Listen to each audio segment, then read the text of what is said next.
자, 오늘은 요한계시록 두 번째입니다.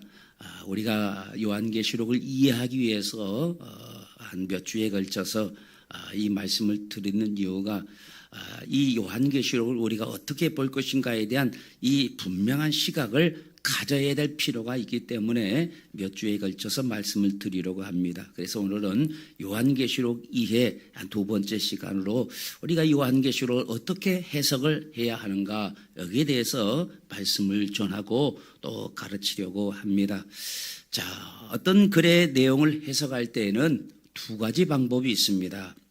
하나는 문자적인 해석으로 하는 방법이 있고 또 하나는 상징적으로 해석하는 방법이 있습니다. 자, 문자적으로 해석을 한다는 것은 말 그대로 문자 그대로 해석하는 것을 말합니다. 반대로 상징적으로 해석을 한다라는 것은 그 말이 품고 있는 의미를 추론해서 해석을 하는 것을 상징적으로 해석한다라고 하는 거예요. 그렇다면 요한계시록의 내용은 둘 중에 어떤 방법으로 해석을 해야 하는가? 자, 먼저 이 요한계시록의 장르를 좀 알 필요가 있죠. 요한계시록의 장르는 어떤 글일까요? 편지글입니다. 자, 우리가 어떤 누군가에게 이 편지를 쓴다는 건 읽히는 대상이 있다라는 거예요. 내가 글을 쓰면 이 글을 읽어주는 사람이 있다라는 거예요. 그럴 때 이 편지를 쓸 때 편지를 받는 사람이 도무지 이해하기 어렵게 아주 상징적으로 글을 쓰는 사람은 없을 거예요. 편지는 가능하면 이 받아 읽는 사람이 이해하기 쉽게 쓰는 것이 정상이라고 말해요. 그러니까 요한계시록이 편지이기 때문에 이해하기 어려운 상징적인 해석보다는 이해하기 쉬운 문자적인 해석을 해야 한다라고 하는 거예요. 그래서 여기 편지에 나오는 숫자라든가 이름이라든가 장소는 이건 상징이 아니고 진짜 숫자요, 진짜 이름이고 진짜 장소를 말하는 거예요. 그러니까 첫 번째로 우리가 반드시 요한계시록 읽을 때에 딱 기억해야 될 것이 요한계시록은 편지글이다. 그래서 먼저는 문자적으로 해석하는 것이 가장 기본 틀로 두고 생각해야 한다라는 거예요. 그렇지만 그중에는 상징적으로 해석을 해야 되는 내용도 있습니다. 어떤 경우냐면 이 세상에 보이는 것으로 설명하기 어려운 그런 경우에는 어떤 상징적인 것을 통해서 이해를 시킬 수밖에 없는 거죠. 왜냐? 이 세상에 문자적으로는 없으니까. 문자로 규정되어 있는 것이 없으니까. 여러분, 만약에 전에도 잠깐 얘기했지만 우리가 조선시대 사는 사람에게 비행기라고 하는 것을 미리 어떤 사람이 꿈을 속에서 비행기를 봤어. 앞으로 1000년 후에 비행기가 떡 날아갈 것을 봤어요. 그러면 조선시대 언어로 그걸 쓸 수가 있어요, 없어요? 못 쓰죠. 그러니까 문자적으로는 그것을 기록할 수가 없어요. 상징적으로 야, 날아다니는 기계네, 날틀 뭐 이렇게 표현을 할 수 있겠죠. 또 비행기가 보니까 번쩍번쩍 빛이 나니까 뭐 빛나는 기계다 해서 날틀 뭐 광틀 뭐 이렇게 어떤 상징적인 의미로 왜 그 당시 언어로는 쓸 수 없는 어떤 내용들을 미리 봤을 경우에는 그렇게 상징적인 의미로 문자를 사용할 수 있다고 말이에요. 그럴 때는 그것을 상징적으로 해석을 해야 되는 거예요. 그러니까 이 요한계시록에 있는 모든 글이 편지글인데 이걸 다 상징적으로 생각을 해버리면 그건 이해가 안 되는 거예요. 그러니까 일반적으로 편지글이다 생각하고 거기에 일부분은 또 상징적으로 해석해야 되는 내용도 있다라고 하는 것을 전제로 요한계시록을 봐야 된다고 말이죠. 자, 이렇게 요한계시록이 편지이기 때문에 문자적으로 해석을 해야 한다라는 것을 먼저 기본 틀로 둔다면 여기서 우리가 또 하나 명심해야 될 것이 성경의 해석은 일관성이 있어야 돼요. 다시 말하면 앞에 나오는 그 말씀을 문자적으로 해석을 했다라고 한다면 그 다음에 같이 짝이 되어 나오는 말씀도 문자적으로 해석을 해야 된다는 거예요. 그리고 앞에 나오는 말씀이 상징적으로 해석을 했다라고 한다면 그 다음 그 말씀과 짝이 되는 말씀도 역시 상징적으로 해석을 해야 한다라는 거예요. 예를 들면 자, 우리가 이 요한계시록 666이라는 표시가 있어요. 나중에 다 자세히 설명하겠지만 이 666이라는 표시를 이마와 오른손에 받는다라고 하는 말씀이 있어요. 자, 이것을 문자적으로 해석을 한다면 어떻게 될까요? 진짜 이맛박과 오른손에 육룡욕을 받아야 되는 거예요. 그게 이제 문자적으로 해석하면 그래요. 자, 이걸 상징적으로 해석한다면 뭘까요? 또 무엇을 상징하는지를 알아야 되겠죠, 육룡욕이. 자, 그러면 요한계시록 14장 1절을 봅니다. 제가 여기 내드렸어요. 자, 또 내가 보니 어린 양이 시온산에 섰고 그와 함께 14만 4천이 서 있는데 그들의 이마에는 어린 양의 이름과 그 아버지의 이름이 쓴 것이 있더라 그랬어요. 여기 보면 아주 이단들이 좋아하는 14만 4천이 여기 나오죠. 자, 그런데 여기에 나오면서 이들이 14만 4천이 구원받은 백성으로 14만 4천이 나오잖아요. 자, 그런데 구원받은 이 14만 4천의 이마에 뭐가 있다고 그랬어요? 어린 양의 이름과 그 아버지의 이름이 그 이마에 쓰여 있다라는 거예요. 자, 그렇다면 요한계시록 13장 18절에 나오는 육룡욕을 실제로 어떤 이마나 오른손에 육룡욕을 쓰는 것이다라고 문자적으로 해석을 한다면 요한계시록 14장 1절도 아까 이 말씀도 이마에 실제로 어린 양의 이름과 그 아버지의 이름이 여기에 쓰여 있다라고 해석을 해야 정상이라고 말하죠. 왜냐, 육룡욕이 이마에 우리가 바다에 여기 쓰여 있고 오른손에 쓰여 있다고 한다면 여기 14만 4천도 역시 그 어린 양의 이름이 이마에 쓰여 있어야 되고 오른손에 쓰여 있어야 된다 그 말이에요. 왜냐, 상징 문자적으로 해석하면 같은 경우니까 똑같이 문자적으로 해석을 해줘야죠. 자, 그렇다면 여기 아까 요한계시록 14장 1절이 여기 나오는 이마에 어린 양의 이름, 그 아버지의 이름을 쓰는 것을 상징으로 해석을 하면, 이건 상징이다라고 해석을 하면 요한계시록 13장 18절에 나온 이 육룡욕도 상징으로 해석을 해야 한다라는 거예요. 왜? 두 개가 짝이니까. 왜냐, 14만 4천도 이마에 쓰여 있고 육룡욕도 이마에 쓰는 거니까 같은 말이니까 하나를 문자적으로 해석했으면 뒤에 14만 4천도 문자적으로 해석을 해줘야죠. 그러니까 똑같이 여기 이마박에 어린 양의 이름이 싹 쓰여 있어야 돼요. 자, 옆 사람 이마 보세요. 쓰여 있나? 있어요? 옆 사람 이마박 보고 육룡육이나 어떤 어린 양의 이름, 그 아버지의 이름이 쓰여 있냐 봐 한번 보시라고 말이에요. 옆 사람의 이름에 육룡육이든 어린 양의 이름이든 아버지의 이름이든 실제로 있으면 이단들이 말한 대로 이 사람들이 다 구원받은 인원이구나. 그래서 14만 4천이라고 해석을 해야 맞는 말이라고 말이에요. 그런데 육룡육이든 어린 양의 이름이든 그 아버지의 이름을 실제로 이 이마나 오른손에 받는 것이 아닌 상징이라고 한다면 이 14만 4천이라는 그 숫자도 상징으로 해석을 해야 된다 그 말이에요. 그러니까 앞에 거는 상징으로 해석하고 14만 4천은 실제 문자적으로 14만 4천 명이다라고 문자적으로 해석하면 안 된다 그 말이에요. 그런데 이단들은 어떻게 해요? 전부 자기 필요에 따라서 어떤 거는 문자로 해석하고 어떤 거는 상징으로 해석을 한다고 말이에요. 그렇다면 요한계시록 14장에 나오는 구원받은 사람의 이마에 어린 양의 이름 또 그 아버지의 이름이 있다라고 하는 것은 이건 문자적으로 해석을 해야 될까요? 아니면 상징적으로 해석을 해야 될까요? 상징적으로 당연히 해석을 해야죠. 자, 우리는 이마에 받는 표를 육룡욕이라고만 생각을 하는데 요한계시록 7장 3절 4절을 함께 봅니다.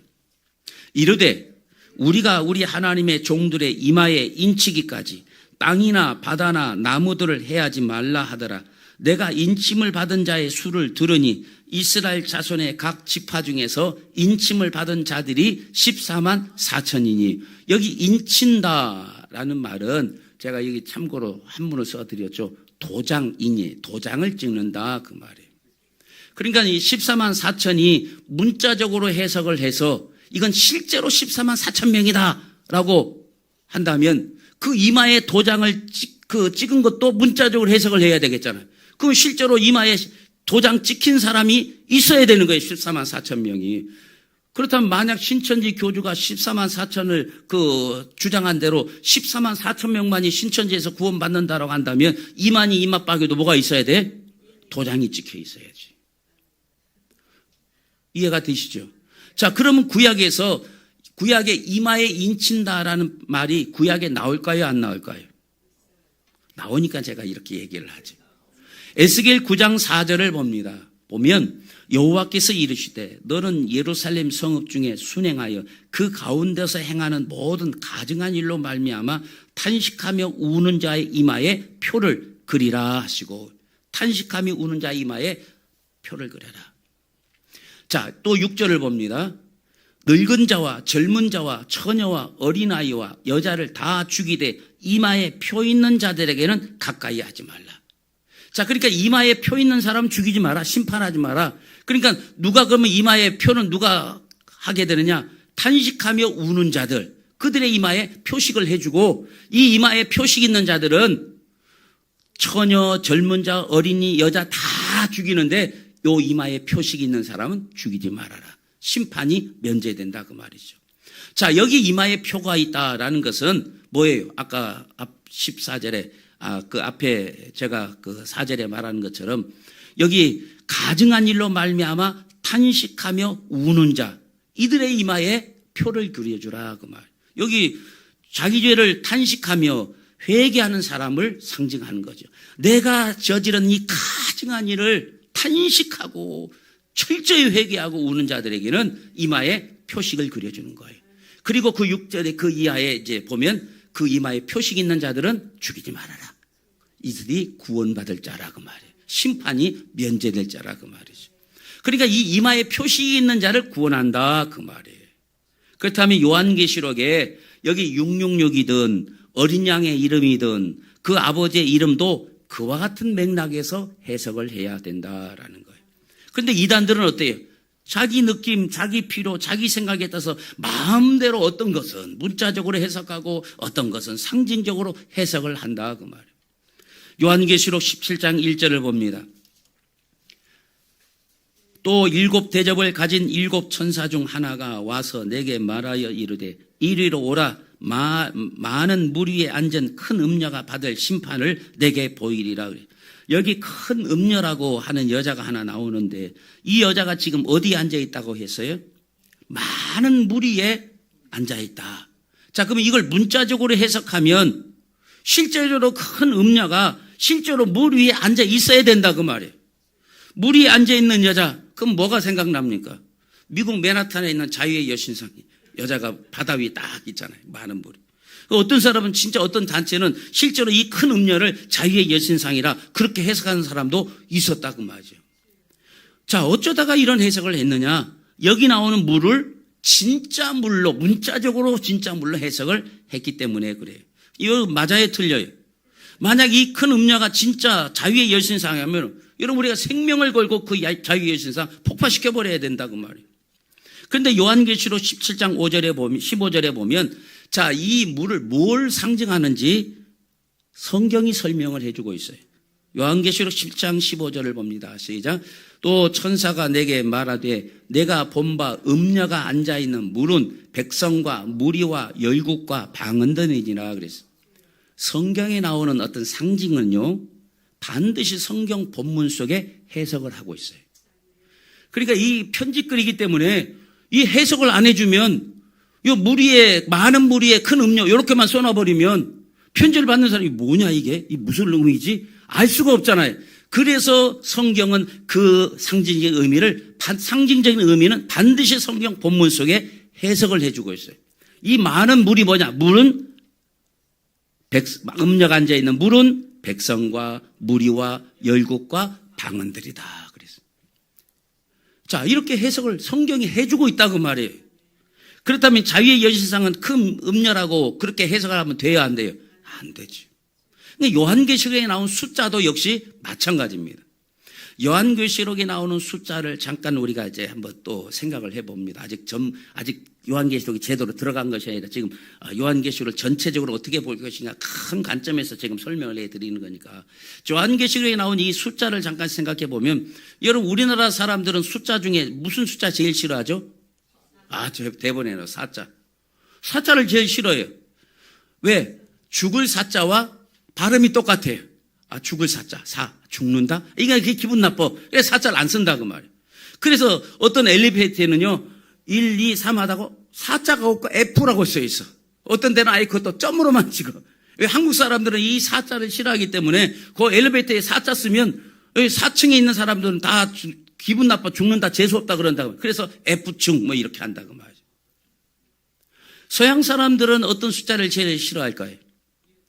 배신의 숫자라고 해서 13이라는 숫자를 제일 싫어해요. 그래서 우리가 아주 공포영화면 13일의 금요일 막 이런 게 나오잖아요. 13일이라는 게 배신의 숫자에다가 금요일은 또 예수님이 그 가론유다가 배신한 그날이라서 13일 금요일 하면 무슨 뭐 이렇게 괴물이 나오고 막 사람을 죽이고 막 이런 영화 보면 13이라는 숫자를 서양 사람들은 굉장히 저주의 숫자라고 생각해서 싫어합니다. 그러면 여러분 서양 사람들이 13이라는 숫자 싫어하니까 우리도 싫어해야 된다고 13층을 또 없애버리면 될까요? 안 될까요? 안 돼. 여러분 외국 가면 4층이 있어요? 없어요? 있어요. 그 사람들은 4는 아무 의미 없어요. 한국에서나 4자가 없지. 그들은 13이라는 숫자를 없어요. 또 그 기록을 하지 않는다. 왜냐? 저주의 숫자라고 생각하기 때문에. 그러니까 여러분 이 숫자라고 하는 것이 서양에서는 13을 싫어한다고 한국에서 13을 없앨 수 없고 한국에서 4자 저주의 숫자라고 서양 사람들이 4자 없애지 않는다고 말이죠. 공감이 안 되는 거예요. 공감이. 색깔도 그렇죠. 우리나라는 빨간색과 무슨 생각이 듭니까? 뭐 정열, 열정. 그래서 축구 운동할 때 이 빨간 옷 입혀갖고 뭐 붉은 안마 뭐 그렇게 부르기도 하죠. 근데 또 연세 드는 분은 빨간색 하면 빨갱이? 뭐 이렇게 또 생각을 한다고 말. 근데 여러분 중국 사람들은요 빨간색 무지 좋아합니다. 이게 공산주의 국가라서 빨간색 좋아하나? 그래도 그게 아니고 진짜 중국 사람 이 빨간색이 부귀와 복을 가져오는 색이라고 생각해서 이 빨간색을 아주 좋아해요. 그 빨간색에다가 또 금을 좋아하니까 금색으로 글씨를 쓰는 것을 굉장히 좋아합니다. 마찬가지로 요한계시록에 나온 숫자를 지금 우리의 문화로 이해를 하려고 하면 안 된다고 말이에요. 지금.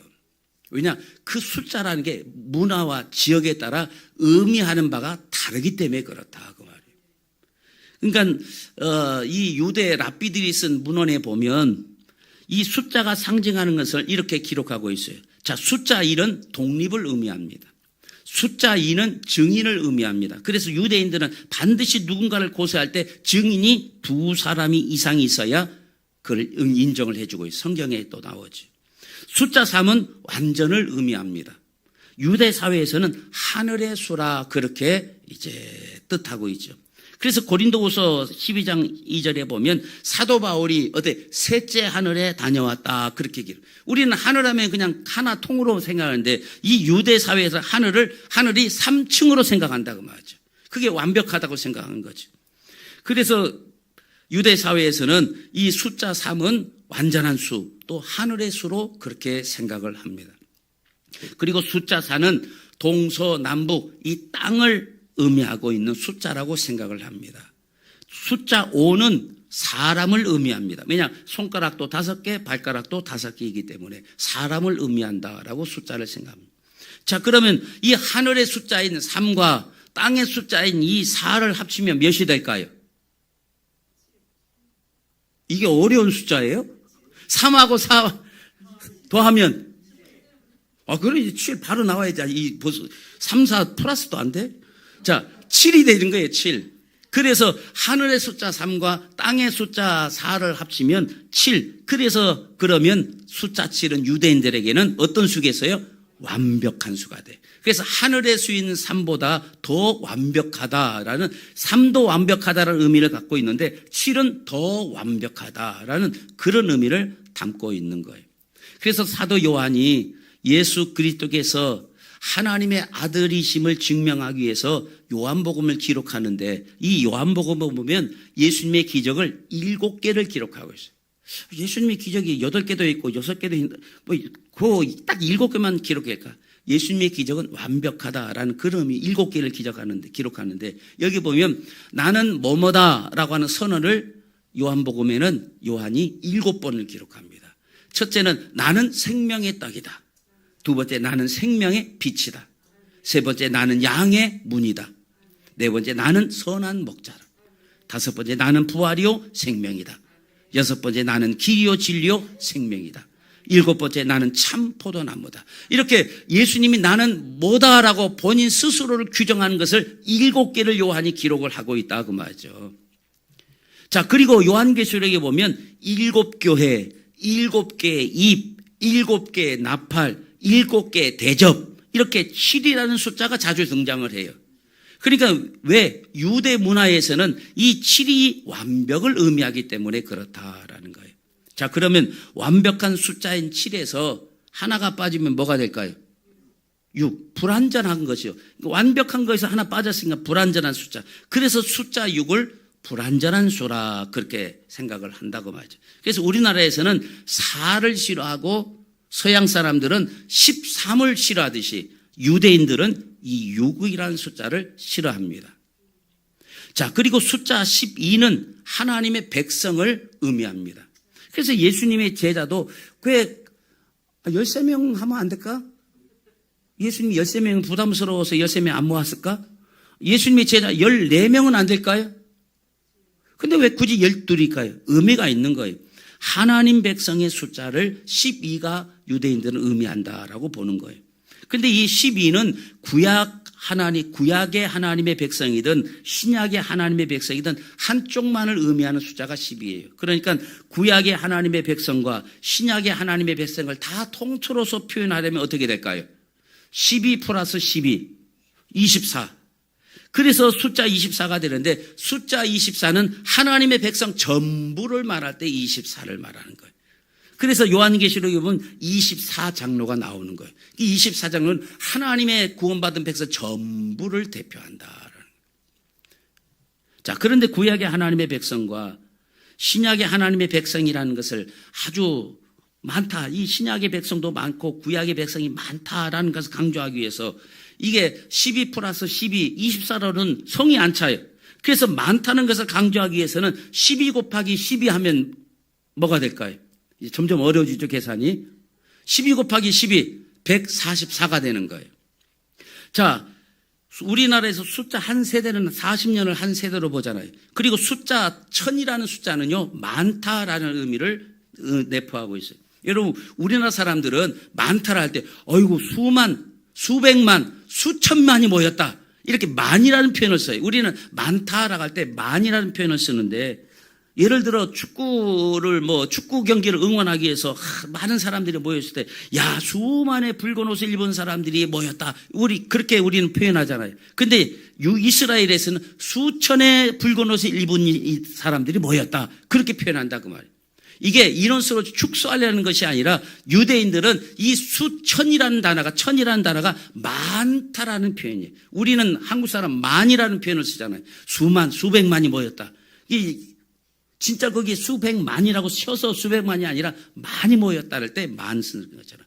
이스라엘 사람들은 많이 모이면 수천 명이 모였다라고 얘기를 한다고 말이에요. 우리가 잘 아는 출애굽기 34장 7절에 보면 인자를 1000대까지 베풀며 악과 과실과 죄를 용서하리라. 그러나 벌을 면제하지는 아니하고 아버지 악행을 자손 3, 4대까지 보응하리라. 자, 그렇게 기록하고 있어요. 여기 말씀에 보면 복은 몇 대까지 주신다? 1000대까지 주시는데 벌은 3, 4대까지 주신다. 아, 그러면 하나님이 한 번째 때는 이제 때려잡는구나. 그 말일까요? 딱 1000대까지만 복을 주고 1001대, 1002대까지는 그때부터는 막 후들고 막 때리는 거예요? 그게 아니에요. 여기 1000대는 말 그대로 영원히 주시겠다. 그러니까 하나님의 말씀대로 산 자 영원히 그 인자를 하나님의 인자를 베풀고 주시겠다. 그 표현인 거예요. 그러니까 이 이스라엘 사람들에게 유대인들에게 1000이라는 의미가 바로 그거에 많다.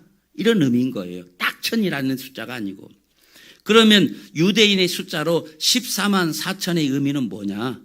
아까도 얘기했지만 신약의 구약의 사람들이 많다. 신약의 사람이 많다. 12 곱하기 거기다가 많다라는 표현 1000을 곱하면 뭐가 될까요?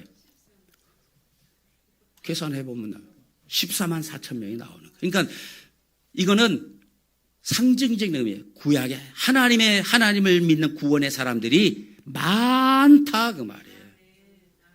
구약의 사람이 구원받은 사람이 많고 신약의 사람이 많고 그게 1000이라는 숫자에 많다 그게 다 곱하니까 12 곱하기 12 144에 곱하기 1000 하니까 14만 4천이 나옵니다. 이것은 구약의 하나님의 백성과 신약의 하나님의 백성이 셀 수 없이 많다 그 말이에요.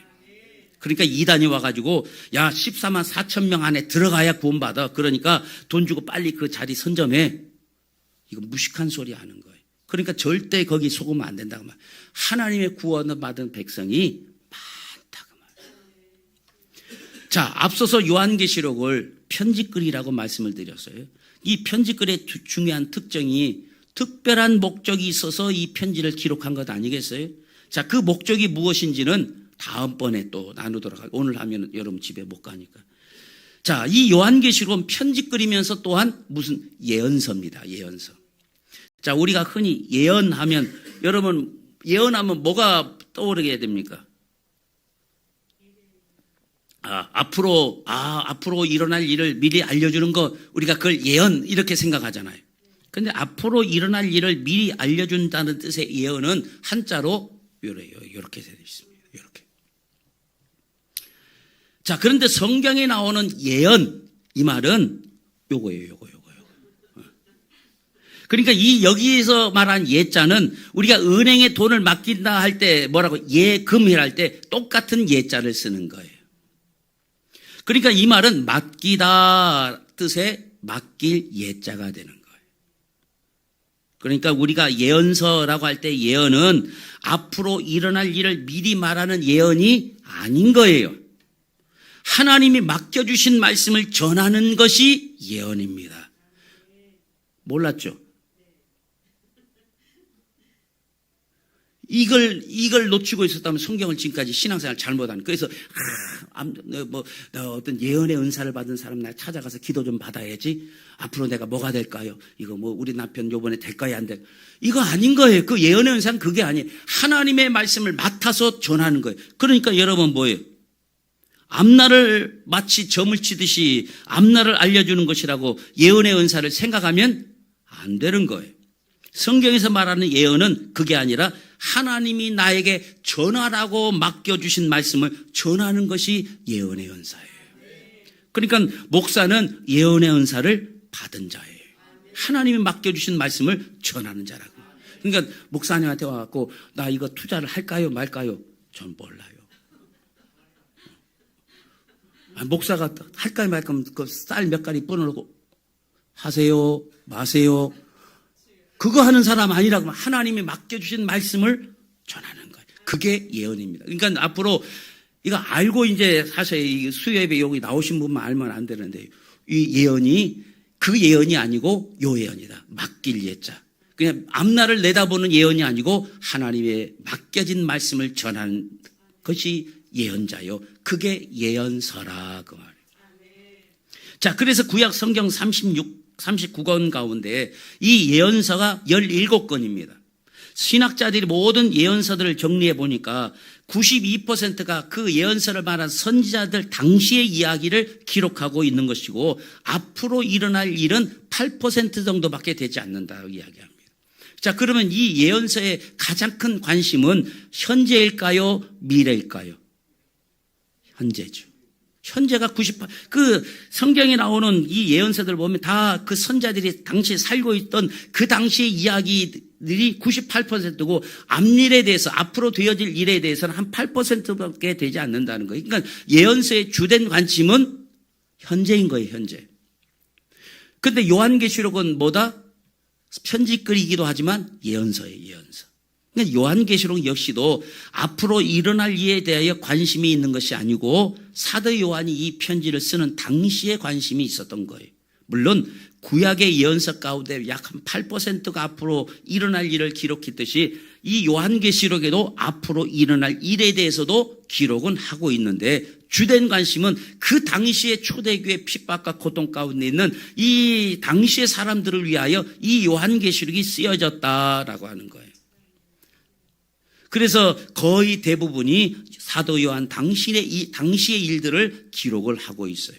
그러니까 요한계시록은 이건 무조건 다 앞으로 일어날 일을 기록하고 있는 어려운 성경이다라는 그런 선입견을 버리고 보아야 된다 그 말이에요. 그래서 요한계시록을 강의한다니까 야 우리 목사님이 굉장히 영적으로 뭔가를 받았나 보다. 아니 그거지 아니에요. 요한계시록을 그렇게 보면 안 돼. 전부 미래에 일어날 일이 기록된 것만은 아니다 그 말. 미래 일들을 기록하고 있지만 거의 대부분은 당시의 신앙을 지키며 믿음을 지키며 순교의 자리에 있는 성도들을 위로하기 위해서 이 말씀이 기록되고 있다라는 거예요. 웨스터민스터 아주 유명한 신학교에서 석사 과정을 공부하는 이 신학생들이 이제 막 농구를 하고 있는데 저쪽 한 구석에서 이 수희 아저씨가 요한계시록을 읽고 있더라는 거예요. 그래서 학생들이 이 수희 아저씨한테 좀 잘난 척을 하려고 아저씨 지금 읽으시는 요한계시록 내용 다 알고 읽으세요?